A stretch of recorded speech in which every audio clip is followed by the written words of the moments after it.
Hello दोस्तों, good morning. मैं हूं शुभम और आप देख रहे हैं मेरे यूट्यूब चैनल नेचुरल ब्यूटी में आप सभी लोग का स्वागत है। तो दोस्तों आइए, प्रैक्टिस से स्टार्ट करने से पहले आप सभी लोग को होली की हार्दिक शुभकामनाएं। ठीक है, तो दोस्तों आइए अब स्टार्ट करते हैं हम लोग प्रैक्टिस से। देखिए 205 क्वेश्चन तक बता दिया था, ठीक है, करवा दिया था पिछले क्लास तक। अब आइए 206 क्वेश्चन से। कक्षा में टीवी का प्रयोग कठिन है क्योंकि इसकी गति हमारे नियंत्रण में नहीं होती है। टीवी कार्यक्रम को शिक्षण के अनुसार समायोजित नहीं किया जा सकता है, बल्कि इसका उल्टा ही करना पड़ता है। या फिर उपयुक्त में से दोनों, या उपयुक्त में से कोई नहीं। तो देखिए, कक्षा में टीवी का प्रयोग कठिन है क्योंकि जो ये दोनों है, ए और बी, ये दोनों क्या है, सही है। ठीक है, तो इसका सही आंसर हो जाएगा option number C. Next question आते हैं हम लोग। आगमन, निगमन, विश्लेषण तथा संश्लेषण विधि विकसित कर सकते हैं। क्या विकसित कर सकते हैं? केवल ज्ञानात्मक पक्षों को, केवल भावनात्मक पक्षों को, या फिर दोनों को, या इनमें से कोई क्यों नहीं? तो आगमन, निगमन, विश्लेषण और संश्लेषण विधियां जो है विकसित कर सकते हैं केवल ज्ञानात्मक पक्ष को। ठीक है, इसका सही आंसर हो जाएगा option number A. Next question आते हैं हम लोग। श्रव्य दृश्य के प्रयोग में, श्रव्य दृश्य मतलब क्या हो गया? जिसे हम सुन सकते हैं और देख भी सकते हैं। ठीक है, तो यही हो गया श्रव्य दृश्य। तो श्रव्य दृश्य के प्रयोग में निम्न में से किस शिक्षण सूत्र का अनुपालन किया जा सकता है? मूर्त से अमूर्त, आसान से कठिन, या ज्ञात से अज्ञात, या उपरोक्त में से सभी।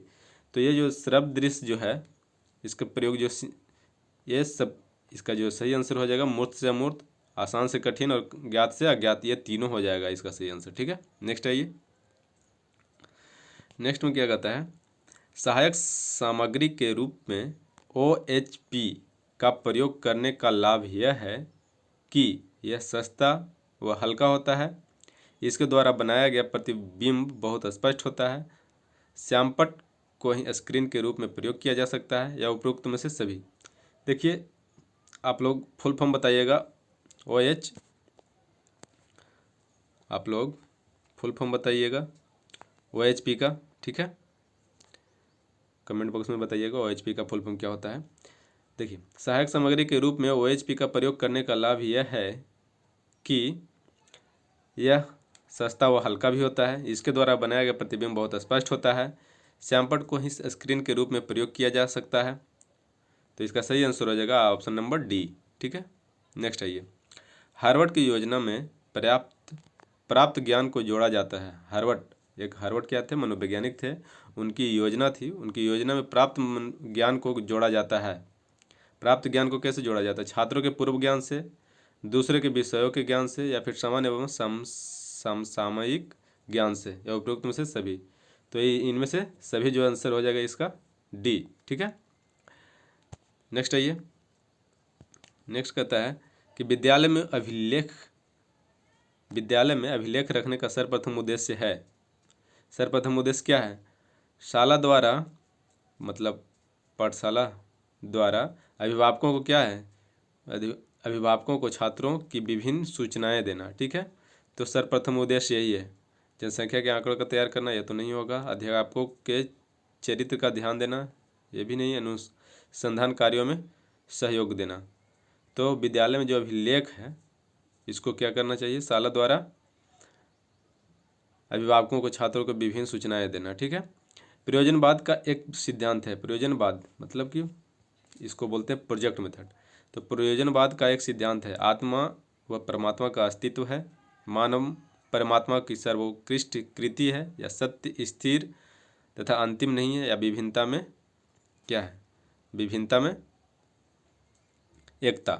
ठीक है, तो इसका सही आंसर हो जाएगा ऑप्शन नंबर सी, सत्य स्थिर तथा अंतिम नहीं है। यह है प्रयोजनवाद का एक सिद्धांत है। ठीक है, नेक्स्ट क्वेश्चन की ओर आते हैं हम लोग। नेक्स्ट क्वेश्चन क्या है? यथार्थवादी शिक्षा निम्नांकित पर केंद्रित है। यथार्थवादी शिक्षा निम्नांकित पर किस पे केंद्रित है? तो इसका सही आंसर हो जाएगा यथार्थवादी जो है वर्तमान वाला, मॉडर्न पर केंद्रित है। ठीक है, प्रयोजन एक समस्यात्मक क्रिया है। प्रयोजन एक समस्यात्मक क्रिया है जो कि सहज परिवेश में संपूर्ण की जाती है। सहज परिवेश में क्या किया जाता है? पूरा किया जाता है। यह कथन किसका है? तो यह कथन जो है किसका है? यह कथन आपका आंसर हो जाएगा ऑप्शन नंबर बी, किलपैट्रिक का है। ठीक है, किलपैट्रिक महोदय जो थे वही प्रयोजनवाद का क्या था, जन्मदाता था। ठीक है, नेक्स्ट आते हैं, बाल केंद्रित शिक्षा निम्नांकित शिक्षा दर्शन को की देन है। बाल केंद्रित शिक्षा जो है, जिसको बोलते हैं चाइल्ड सेंटर्ड एजुकेशन, निम्नलिखित में से शिक्षा दर्शन की देन किसकी मतलब की देन है? आदर्शवाद का, या फिर प्रकृतिवाद का, या साम्यवाद का, या प्रयोजनवाद का? तो इसका सही आंसर हो जाएगा प्रकृतिवाद का। ठीक है, नेक्स्ट आइए, मूल्यांकन उपागम में श्यामपट्ट सार विकसित किया जाता है। तो इवेल्युएशन जो उपागम होता है उसमें श्यामपट्ट सार विकसित किया जाता है कैसे? विकासात्मक प्रश्नों का, या मूल्यांकन प्रश्नों द्वारा, या पुनरावृत्ति प्रश्नों द्वारा, या उपरोक्त में से कोई नहीं। तो इसका सही आंसर हो जाएगा मूल्यांकन प्रश्नों द्वारा मूल्यांकन उपागम श्यामपट्ट सार विकसित किया जाता है। ठीक है, नेक्स्ट क्वेश्चन आते हैं हम लोग। नेक्स्ट कहता है, ऑपरेशन ब्लैक बोर्ड कार्यक्रम का उद्देश्य प्राथमिक शिक्षा का निम्नांकित पर सबल करना था। ठीक है, मतलब कि किस पे बल देना था? Black board, operation black board का जो एक ऑपरेशन ब्लैक बोर्ड था, ये पूछ लेता है कि ये किससे रिलेटेड है, तो यह कि किससे रिलेटेड है? तो ये शिक्षा से रिलेटेड है। और अभी कौन सी शिक्षा से? तो ये प्राथमिक शिक्षा से रिलेटेड है। ठीक है, तो आप लोग याद रखिएगा, इंपॉर्टेंट क्वेश्चन है। तो इसका जो प्राथमिक शिक्षा का जो निम्नांकित ये पक्ष जो देता है, ये गुणवत्ता पे, इसका सही आंसर हो जाएगा ए, गुणवत्ता पे क्या करना होता है, इसका मेन फोकस होता है। नेक्स्ट आइए, लोकतंत्र में शिक्षक को शिक्षार्थी का यह माना जाता है, लोकतंत्र में शिक्षक को शिक्षार्थी का यह माना जाता है कि मित्र भी है, दार्शनिक भी है, और एक पथ प्रदर्शक भी है। ठीक है, आप लोग को पीछे भी क्वेश्चन करवा दिया था। नेक्स्ट है, अनिवार्य शिक्षा के मार्ग में बाधाएं हैं। अनिवार्य शिक्षा के मार्ग में बाधाएं क्या क्या है? अपव्यय की समस्या, ये भी है। जन चेतना की कमी, ये भी है। शिक्षा महत्व की अज्ञानता, ये भी है। तो आपका सही आंसर हो जाएगा option number D. Next question आते हैं हम लोग, भारतीय संविधान की प्रस्तावना में किस बात पर बल दिया गया है? न्याय पे भी बल दिया गया है, स्वतंत्रता पे भी, समानता पे भी, और उपयुक्त से भी। इसका सही आंसर हो जाएगा ऑप्शन नंबर डी। ठीक है, एनसीईआरटी का मुख्यालय कहाँ है? आप लोग एनसीईआरटी का फुल फॉर्म बताइएगा, एनसीईआरटी। ठीक है, एनसीईआरटी का फुल फॉर्म आप लोग कमेंट बॉक्स में दीजिएगा। तो इसका मुख्यालय जो है आपका नई दिल्ली है। कहाँ पे? दिल्ली में है। सही आंसर इसका ऑप्शन नंबर बी हो जाएगा। नेक्स्ट क्वेश्चन आइए, प्रश्न पत्र का सही रूप है। प्रश्न पत्र का सही रूप क्या है? पहले आसान और बाद में कठिन प्रश्न, या फिर पहले कठिन या बाद में आसान का अनुपात बराबर, या प्रश्न पत्र ऐसा हो कि सभी बच्चे पास हो जाएं, या आसान और कठिन बारी बारी से। तो ये से गलत, ये भी गलत, ये भी गलत है। पहले कठिन नहीं होना चाहिए, पहले उसको क्या, किसी भी मतलब कि स्टूडेंट का जब एग्ज़ाम लेते हैं तो क्या उसको पहले सिखाइए। पहले कैसे?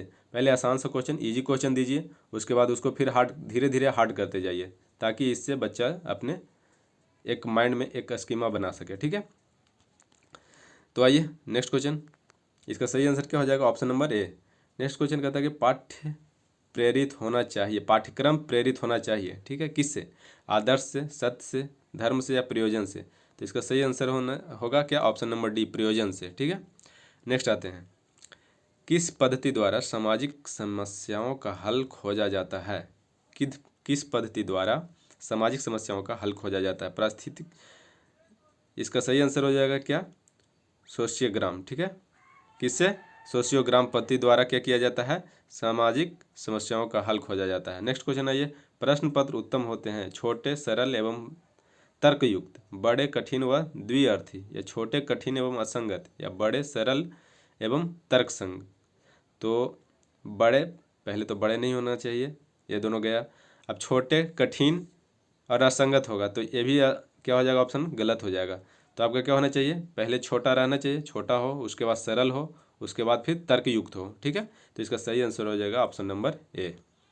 नेक्स्ट आइए, शारीरिक आवश्यकता के कारण उत्पन्न शारीरिक स्थिति को क्या कहते हैं? शारीरिक आवश्यकता के कारण, जिसको मतलब नीड्स बोल सकते हैं, उसके कारण शारीरिक स्थिति जैसे उत्पन्न होती है, तो उसको क्या बोलते हैं? तो मूल प्रवृत्ति, अंतर्नोद, या लक्ष्य, या आकांक्षा? तो ये जो होता है अंतर्नोद बोला जाता है, इसको क्या बोला जाता है? अंतर्नोद। ठीक है, नेक्स्ट क्वेश्चन आते हैं, व्यवहार में परिवर्तन करना सीखना है। व्यवहार में परिवर्तन करना सीखना है, अस्थाई, अस्थाई, अपेक्षाकृत या फिर ये सभी। तो इसका सही आंसर हो जाएगा जो व्यवहार में, बिहेवियर में जो चेंजेज होते हैं, तो ये क्या होता है, लर्निंग होता है। ये एक तरह से अपेक्षाकृत लर्निंग होता है, ठीक है। तो इसका सही आंसर हो जाएगा ऑप्शन नंबर सी, ठीक है। तो दोस्तों आज इतना ही। अगर वीडियो अच्छा लगा हो तो लाइक कीजिए, शेयर कीजिए, लाइक कीजिए, सब्सक्राइब कीजिए और अपने दोस्तों में शेयर करते रहिए, ठीक है। मिलते हैं फिर नेक्स्ट वीडियो में, तब तक के लिए धन्यवाद।